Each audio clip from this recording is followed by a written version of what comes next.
More Ohio school districts are warning about growing financial pressures, and some lawmakers say the state's school funding formula is part of the problem. Well, there's a new bill that would update that formula to account for inflation. Education Station reporter Danielle Wiggins looks at the proposal and the debate over whether state funding is really to blame.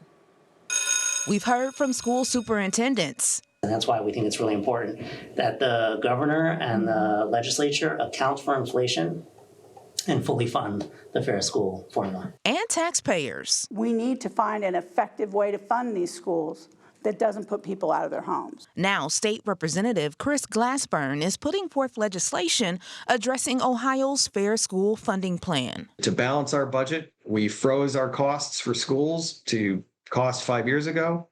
We need to pay our bills. We got the money to do it, and need to stop putting that responsibility on property taxpayers. The Fair School Funding Plan is a formula Ohio uses to determine how much state money public school districts receive.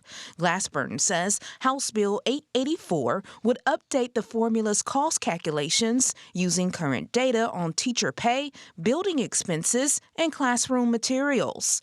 The goal is to account for inflation and the real cost of educating students. Right now, Glasner says the formula is based on 2022 costs. I would have loved to have frozen my gas prices at 2022 prices and my utility rates at those prices. So it turns out the state does have money, has the ability to pay its bills. Without more revenue or spending cuts, researcher Vladimir Kogan says 1 in 5 Ohio school districts could be on a path to bankruptcy by 2029, a level of financial stress not seen since the Great Recession.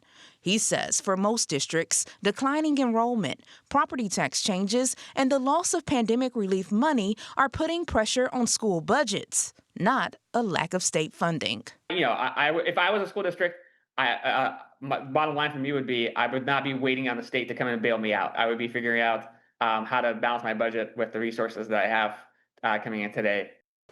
And Kogan points to a state audit showing per student state funding grew faster than inflation between 2000 and 2022. But Glasner argues the state is still paying a smaller share of the bill. House Bill 884 is currently in committee, and Christy, it is expected to receive a hearing in the fall. All right, good to know. Danny, thank you.